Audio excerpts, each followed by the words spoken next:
এৰাম কৃষ্ণৰ চৰিত্ৰ ছয় সুমৰু মনত অনন্তৰে কাল আহি ভৈলয় উপগত পৰিল শৰীৰ কৰ্ম চিন্দিল সকলে পাইল পাৰিষদে তনু ভকতিৰ বলে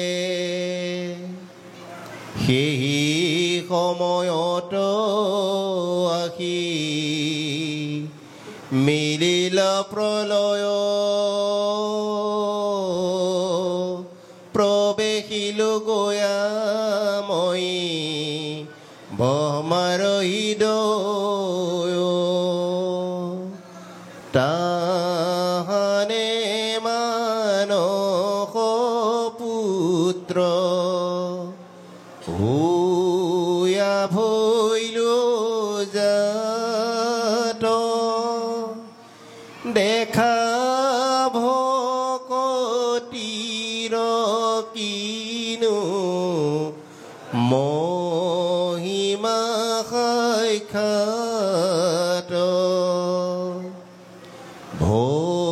ভকতিৰ প্ৰভাৱ খন্তে অদ্ভুত ভৈলো অৱতাৰময়ী হুয়া দাসী সুত এৰাম মহাহৰি প্ৰসাদেতো ৰিলো ঘোৰ মায়া হেন জানি ব্যাস যোগ তোকে কৰা দায়া কৃষ্ণ গুণ নাম ধৰ্ম কৰিও বেকত শ্ৰৱণ কীৰ্তন কৰি তৰুকো জগত এই বুলি ভৈলা মুনি স্বৰ্গত প্ৰৱেশ ব্যাসে শান্ত চিত্ত ভৈল পায় উপদেশ কৃষ্ণ এনেধৰণে বেদব্যাসৰ আগত দেৱঋষি নাৰদে নিজৰ পূৰ্বজন্মৰ বিষয়বস্তু কৃষ্ণ নাম শ্ৰৱণ কীৰ্তন ভকতৰ সংগ মহাভক্তিৰ বলত দাসীৰ পুত্ৰৰ পৰা পাৰিষদী তনু দেৱঋষি নাৰদলৈ ৰূপান্তৰিত হ'ল উত্তৰণ ঘটিল সেইকাৰণে সেই ব্যাস মই যেনেকৈ মহাহৰিৰ কৃপাত ঘোৰ মায়াৰ পৰা পৰিত্ৰাণ পালোঁ তুমিও এই পৰম সত্যক অনুধাৱন কৰি হেন জানি ব্যাস জগতকে কৰা দায়া তুমিও জগতৰ জীৱক কৃপাৰ বাবে মংগলৰ বাবে এই শ্ৰৱণ কীৰ্তন কৃষ্ণস্তু ভগৱন্তৰ নাম মহাভক্তি আশ্ৰয় কৰাৰ পথ তুমি প্ৰকাশ কৰা দৰ্শন কৰোৱা আৰু এনেধৰণে পৰম উপদেশ পৰম তত্ত্ব জ্ঞান প্ৰদান কৰি দেৱঋষি নাৰদে সেই স্থান ত্যাগ কৰি পুনৰ স্বধাম স্বৰ্গলৈ গুচি গ'ল সেই স্থান ত্যাগ কৰিলে মানে বদৰিকা আশ্ৰম ত্যাগ কৰি তেওঁ স্বৰ্গ অভিমুখে যাত্ৰা কৰিলে আৰু উপদেশ পাই ব্যাসেও শান্ত চিত্ত ভৈলা পায়া উপদেশ সেই উপদেশত ব্যাসৰ বেমাৰ নাইকিয়া হৈ গ'ল আৰু ইয়াৰ পাছতে হৰিভক্তিৰ মহিমা ব্যাসে কি কৰিলে ব্যাসৰ দৰ্শন প্ৰকাশ কৰিছে ৰাম কৃষ্ণৰ মোৰ নৈতিক পাছে কৰিলন্ত ধ্যান হৃদয়তে কৃষ্ণক দেখিলা বিদ্যমান বাম পাশে মায়া দক্ষিণত ভক্তি মাও দেখি ব্যাস ঋষিৰ ৰোমাঞ্চ ভৈল গাও মায়ায়ে বান্ধন্ত ভক্তি মাতৃ মেলাৱন্ত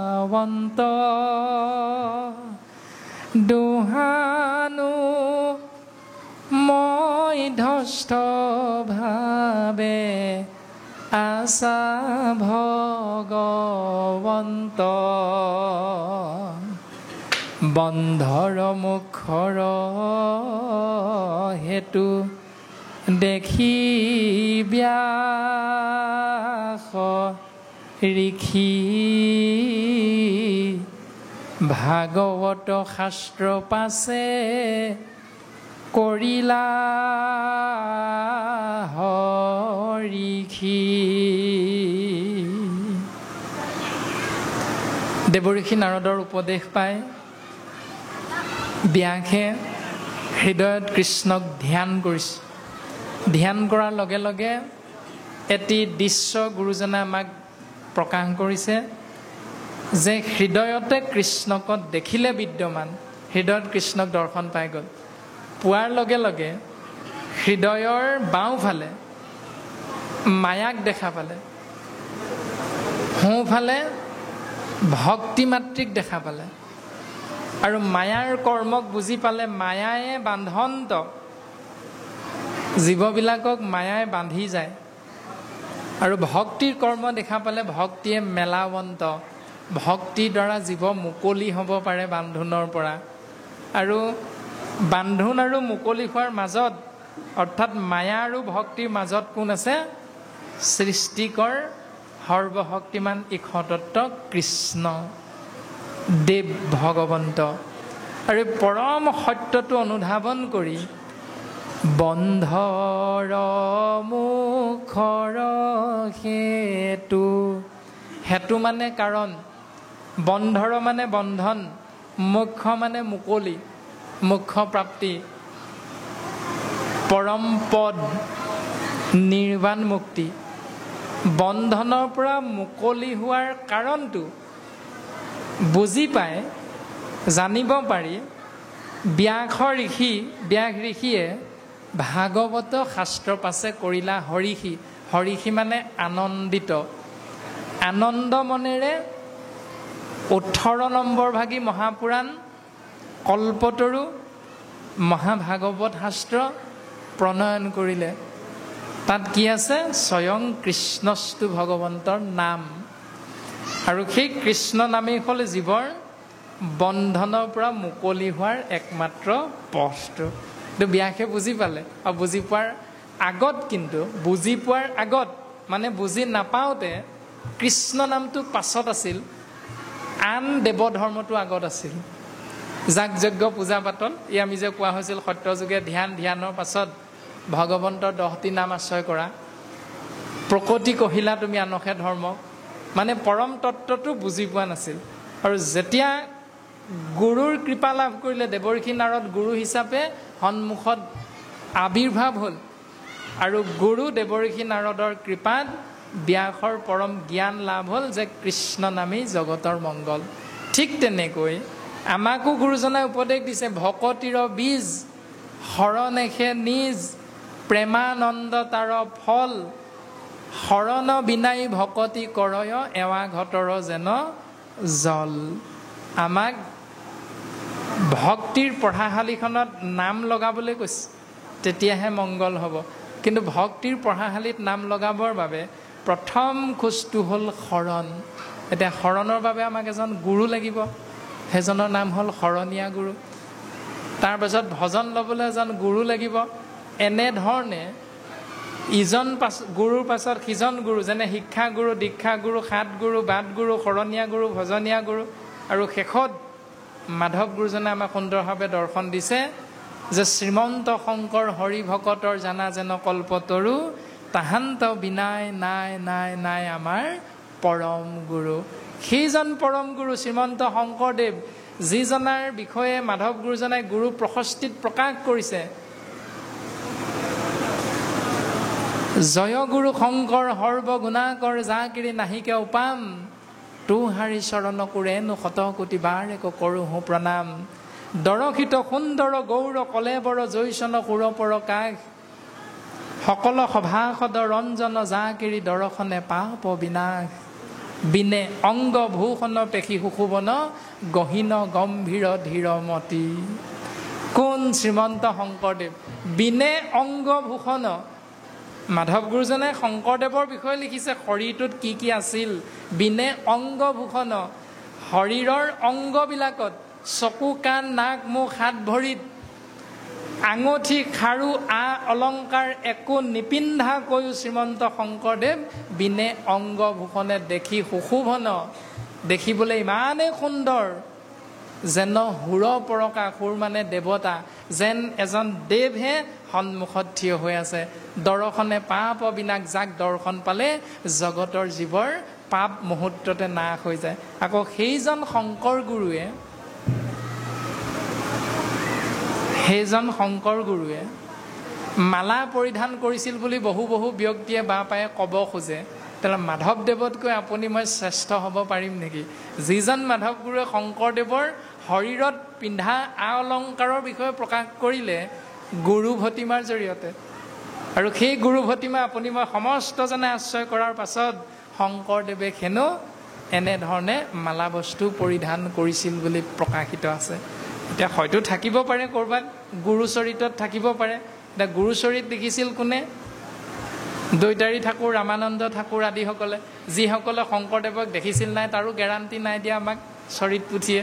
গতিকে চৰিত পুথি যিজনে লিখিছিল সেইজন যদি প্ৰকৃততে মাধৱদেৱ হ'লহেঁতেন, তেতিয়াহ'লে মাধৱদেৱে কোৱা কথা আমি মানি ল'ব পাৰিলোহেঁতেন। কাৰণ মাধৱদেৱে সম্পূৰ্ণ শংকৰদেৱৰ লগত গাৰ ছাঁটোৰ দৰে আছিল। যিজনক শংকৰদেৱে বৈকুণ্ঠী হোৱাৰ প্ৰাক মুহূৰ্তত কৈছিল যে জগতৰ গুৰু আমাৰ পাছত তুমি হ'বা, কিন্তু মাধৱে কোনোদিন নিজকে গুৰুৰ শাৰীত অৱস্থান নকৰোৱালে। গতিকে সেইজন যিজন দাসৰো দাস, সেইজনে শংকৰ গুৰুৰ বিষয়ে কৈছে ত্ৰিভুৱন বন্দন, দৈৱকী নন্দন, জু হৰি কংসক বৈৰী, জগজন তাৰণ দেৱ নাৰায়ণ শংকৰ হুহি হৰি। পোনপটীয়াভাৱে শংকৰদেৱক জগতৰ পিতৃ কৃষ্ণ তত্ত্বৰূপী প্ৰকাশ কৰিলত শংকৰে ক'লে বঢ়াৰ তুমি অকণমান ঢাকোন দি দিয়া। আৰু তেতিয়াই মাধৱে লিখিছে ত্ৰিভুৱন বন্দন, দৈৱকী নন্দন, জু হৰি মাৰল কংস। তাৰ আগত লিখিছিল জু হৰি কংসক বৈৰী। অৰ্থ একে আছে, শব্দৰ গাঁথনি মাত্ৰ অদল বদল কৰিছে।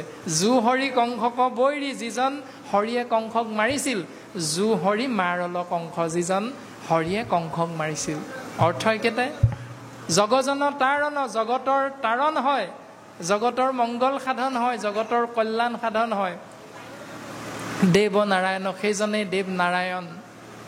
শংকৰ হুহি হৰিৰ বিপৰীতে শংকৰ তাক এৰি অংশ বুলি সুন্দৰভাৱে প্ৰকাশিত হৈছে।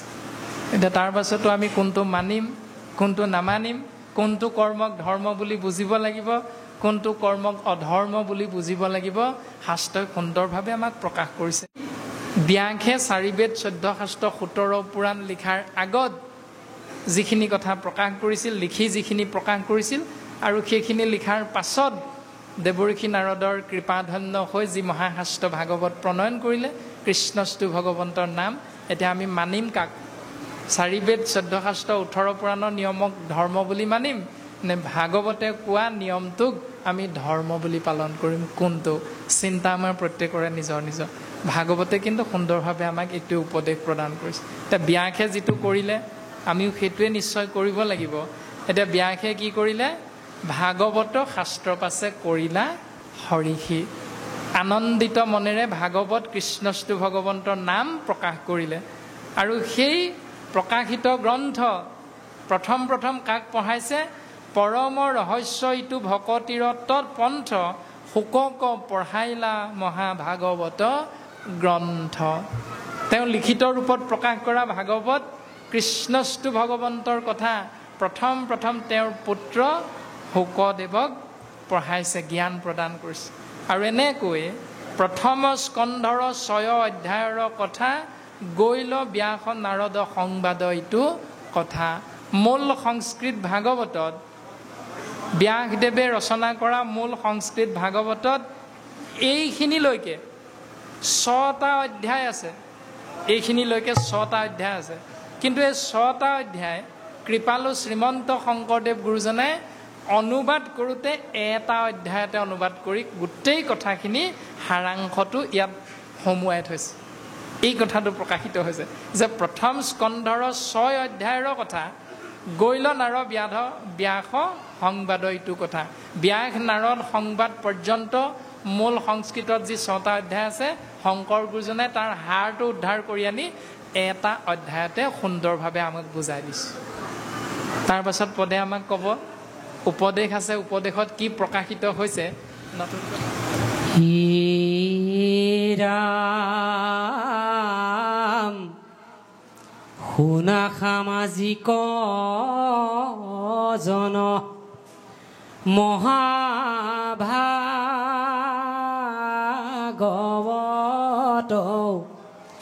পুৰাণৰ সূৰ্য শাস্ত্ৰ শুনিও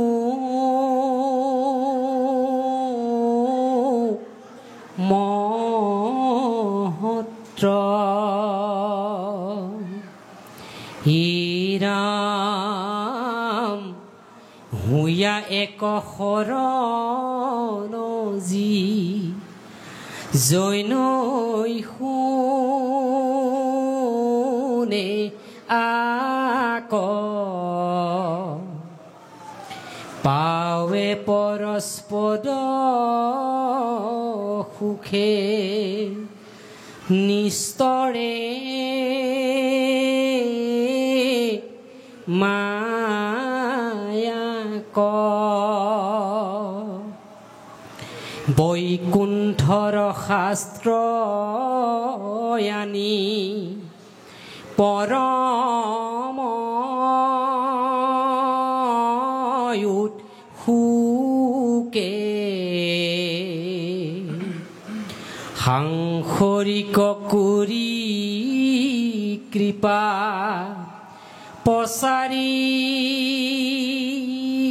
পচাৰিলা সুকে ৰাম জানি কচিতে নিতে শুনা কৃষ্ণ কথা ইহেন মনুষ্য জন্ম নকৰি বৃথা হেৰম বিজুলি চমক যেন জীৱন অথিৰ কৈত কেতিক্ষণে পৰে ইহেন শৰীৰ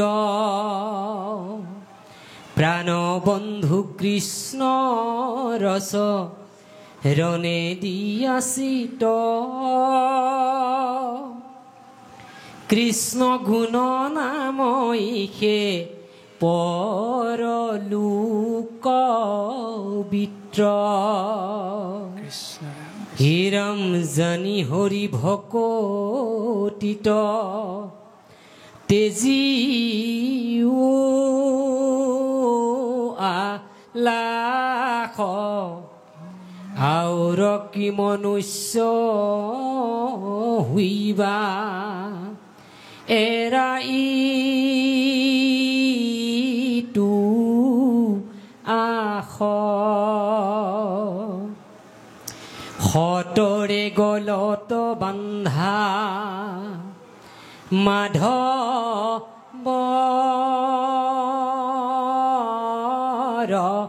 নাম কৃষ্ণৰ কিংকৰে কহে বোলা ৰাম ৰাম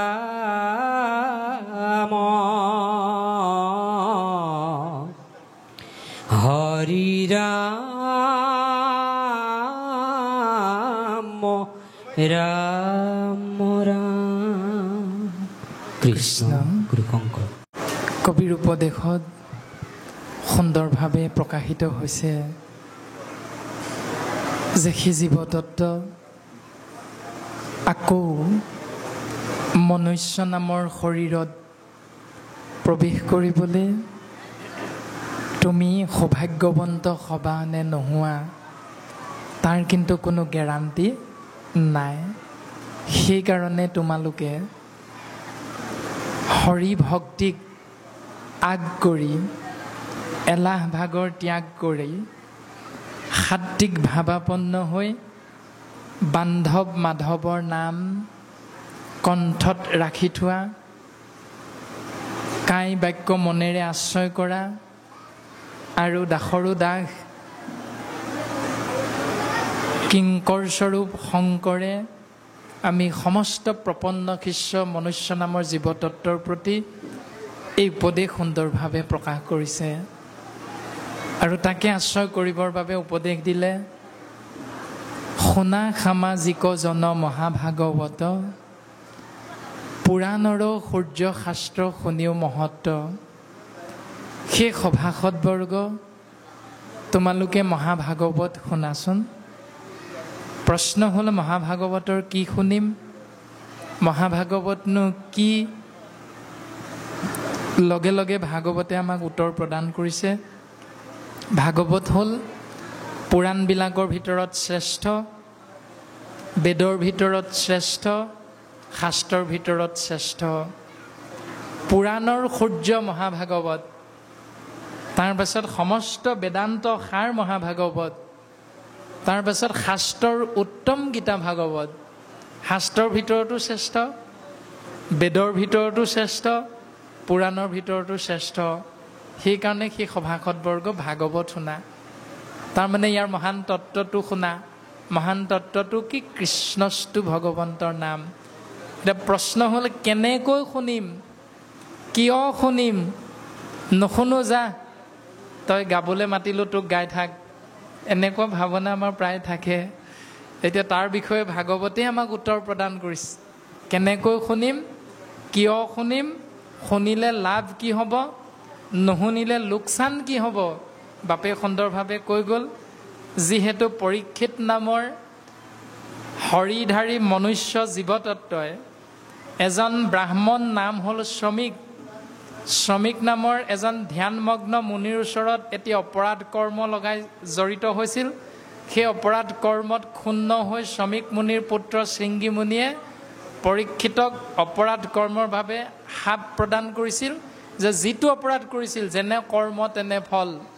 এটা মৃত সৰ্প ধ্যানমগ্ন মুনিৰ গলত পৰিধান কৰি দিছিল, মেৰিয়াই দিছিল। সেইকাৰণে পুত্ৰ শৃংগী মুনিয়ে অভিশাপ দিছিল যে তেনেকুৱা এটা সৰ্পৰ ৰজা সৰ্প তক্ষকে দংশন কৰিব, 7 দিন 7 ৰাতিৰ অন্তত এই সংসাৰ ত্যাগ কৰিব লাগিব, যেনে কৰ্ম তেনে ফল। আৰু সেই পৰীক্ষিতৰ বিষয়ে জ্ঞান প্ৰদান কৰিছে যে শুকগুৰুৱে পৰীক্ষিতক ভাগৱত কথা কৈছিল। 7 দিন 7 ৰাতিৰ অন্তত পৰীক্ষিতৰ মুখ্য প্ৰাপ্তি হৈছিল। যদি পৰীক্ষিত নামৰ জীৱতত্বৰ মুখ্য প্ৰাপ্তি হয় তেতিয়াহ'লে পৰীক্ষিতে বিয়া বাৰু কৰাইছিল নাই? যদি চাওঁ পৰীক্ষিতে সংসাৰ ধৰ্ম পালন কৰিছিল, তেওঁ সংসাৰী হৈছিল, তেওঁৰো পত্নী আছিল, তেওঁৰো পুত্ৰ আছিল। আৰু আমাৰো এই সংসাৰত গৃহস্থী ধৰ্ম পালনত পতি পুত্ৰ পত্নী আদি সহিত এক সুন্দৰ সংসাৰৰ মাজত আমি প্ৰত্যেকে অৱস্থান কৰি আছোঁ।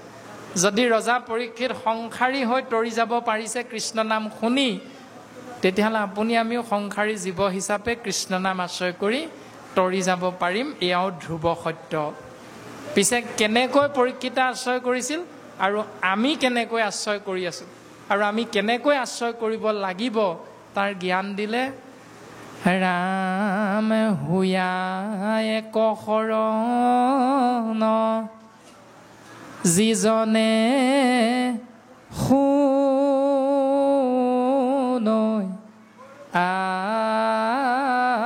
আক পাৱৈ পৰম পদ সুখে নিস্তৰ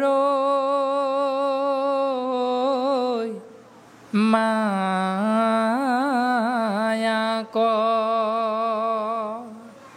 হুয়া মানে হ'ব লাগিব এক শৰণীয়া হৈ যিজনে কৃষ্ণ কথা শুনিব, তেওঁ বিচৰা ধৰণে পৰম পদৰ গৰাকী হ'ব পাৰিব। এক দেৱ এক সেও একত বিনে নাইকেও। এই যে আমি প্ৰথমে আসনৰ কথাটো টানি অনা হৈছিল, আসনত আপোনালোকে তিনিজন দেৱৰ ফটো ৰাখিছে, মানে মূৰ্তি ৰাখিছে তিনিজন দেৱৰ, ব্ৰহ্মা বিষ্ণু মহেশ তিনিজনৰ ৰখা হৈছে। কিন্তু গুৰুজনাই কৈছে এক দেৱ এক সেৱ একত বিনে নাই কেৱ। এজনেই ঈশ্বৰ, তেওঁকে সেৱা কৰা। তাকে মাধৱ গুৰুজনাৰ লগত যেতিয়া তৰ্কশাস্ত্ৰত তৰ্কত লিপ্ত হৈছিল, মাধৱ গুৰুজনা যেতিয়া শংকৰ গুৰুজনাৰ লগত শাস্ত্ৰৰ মাধ্যমেৰে প্ৰশ্ন উত্থাপন কৰিছিল, তেতিয়া সমস্ত জনাৰে জ্ঞাত তৰুৰ মূল শ্লোক, কৃষ্ণক পুজিলে পূজা সমস্তৰে হয়, পৃথকে পুজিলে পূজা কেহু নলয়। স্বয়ং কৃষ্ণস্তু ভগৱন্তক সেৱা কৰা, আৰু তাৰে ৰূপটো হ'ল বাংময় ৰূপ। কাৰণ উদ্ধৱৰ আগত কৈছে তিৰুধায়ম প্ৰৱেশটো হয়ং শ্ৰীমদ ভাগৱতাৰ নৱম তেনয় বাংময় মূৰ্তি প্ৰত্যক্ষ বৰ্ততে হৰে শ্ৰৱণাৎ সেৱনাৎ দৰ্শনাৎ পাঠাৎ পাপনাশিনী। তিৰুধায়ম উদ্ধৱ মই যামগৈ, প্ৰৱেশটো হয়ং উদ্ধৱ মই নাযাওঁ নহয়, মই ইয়াতে থাকিম। ক'ত থাকিম জানানে উদ্ধৱ? প্ৰৱেশটো হয়ং মই পুনৰ প্ৰৱেশ কৰিম শ্ৰীমদ ভাগৱত অৰ্ণৱম। অৰ্ণৱ মানে হ'ল সাগৰ বা সমুদ্ৰ। মই ভাগৱত নামৰ মহাসমুদ্ৰত থাকিম।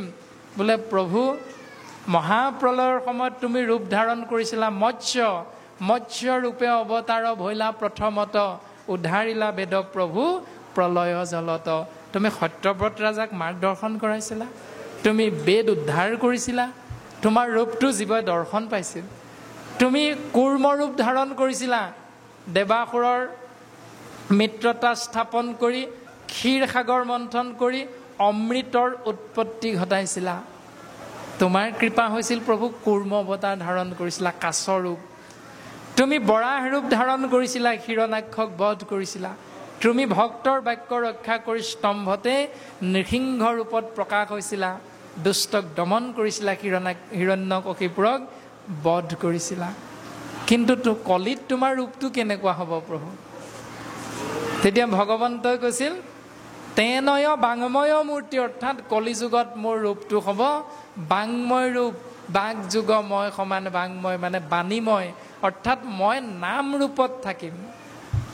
মোৰ নাম কৃষ্ণ বিষ্ণু হৰি ৰাম জগত প্ৰসিদ্ধ নাম।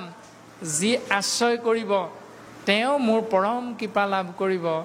ও মাধৱে বুলন্ত মুক কৃষ্ণ কৃষ্ণ বুলি সদায় সোমৰে যিটো জন নপদেম পৰাতাংক অ আপোনো উদ্ধাৰু ৰংগ মনে।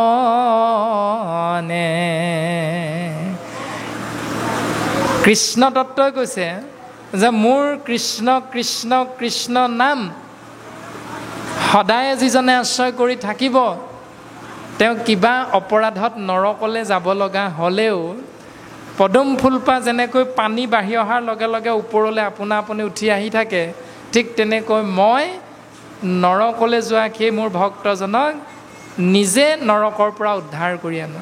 মোৰ দূতকেইটাক মই নপঠাওঁ, মই নিজে যাওঁ নৰকলৈ। এই বুলি সুন্দৰভাৱে শাস্ত্ৰে আমাক সিদ্ধান্ত দিছে। গতিকে নাম ৰূপত ভগৱন্ত থাকিব। তেনয় বাংময় মূৰ্তি, সেই নাম ৰূপ বাণীময় ৰূপত কৃষ্ণক আমি যদি সদায় চিন্তা কৰোঁ, তেতিয়াহ'লে প্ৰত্যক্ষা বৰ্ততে হৰে, প্ৰত্যক্ষ ৰূপত নাশ হয়, হৰণ হয়। প্ৰত্যক্ষ ৰূপ চাৰিটা দৰ্শন দিছে। শ্ৰৱণাত মানে নাম শ্ৰৱণ কৰাৰ লগে লগে কৰ্ণ পথে ভকতৰ হিয়াত প্ৰৱেশী হৰি দুৰ্বাসনা হৰে সমস্তই। কাণৰ ফুটাইদি কৃষ্ণ নাম হৃদয়ত প্ৰৱেশ কৰাৰ লগে লগে হৃদয়ৰ মাজত থকা কুৰচুট কপট দম্ভ দৈশ্য অহংকাৰ মদ মাচৰ্য আদি বেয়া গুণবিলাক তৎমুহূৰ্ততে হৃদয়ৰ পৰা নাশ হৈ যায়। শাস্ত্ৰই কৈছে হয়, কিন্তু আজি দিনৰ দিনটো ভাগৱত কৃষ্ণ নাম শুনি শুনি এই সন্ধিয়া 5:30 বজালৈকে, দিনৰ 11মান বজাৰ পৰা কৃষ্ণ নাম শুনি শুনি বা 3দিনীয়া কাৰ্যসূচীত কৃষ্ণ নাম শুনাৰ পাছত 4 নম্বৰ দিনটোৰ পৰা এই গাঁওখনৰ ভকতসকলৰ হৃদয়ৰ মাজৰ পৰা এজনে অন্যজনৰ প্ৰতি যি খামখিয়ালি, যি কুৰচুট কপটতা দেখিব নোৱাৰা স্বভাৱটো আছিল, এই স্বভাৱটো নাইকিয়া হ'বনে নহ'ব, এইটো আকৌ প্ৰত্যেকে আমি নিজে নিজেহে বুজি পাম। শাস্ত্ৰই কিন্তু কৈছে নাশ হ'ব, কিন্তু হ'বনে নহ'ব প্ৰমাণটো আমি কোনদিনা পাম? এই 3দিনীয়া কাৰ্যসূচী অনুষ্ঠানৰ যেতিয়া 15-20 দিনৰ পাছত হিচাপ দাখিলৰ মিটিংখন হ'ব, সেইদিনাহে উত্তৰটো পাম। সম্পাদকে পইচা মাৰিলে নে নাই মৰা, সেইদিনাহে আমি উত্তৰটো পাম। সম্পাদকে দিয়া হিচাপ দাখিলত সভাপতিয়ে সন্তুষ্ট হৈ চহী কৰিবনে নকৰে, সেইদিনাহে গম পাম। যদি সভাপতিয়ে কয় নাই, এওঁ লিখি দিয়া নিয়মটোত হিচাপ নিকাচত খেলি মেলি আছে, তেতিয়াহ'লে 2টা ফৈদ আপোনা আপুনি হ'ব। সভাপতিক ভাল পোৱা এটা ফৈদ, সম্পাদকক ভাল পোৱা এটা ফৈদ। এতিয়া 3 দিন কৃষ্ণ কথা ভাগৱত শুনি আপুনি মই হৃদয়ৰ পৰা এইখিনি নাশ কৰিব পাৰিলোঁনে? এখন সমাজ 2খন 3খন হ'ল, এইটো আপুনি মই 20-25 দিনৰ পাছত আপুনি গম পাই যাম।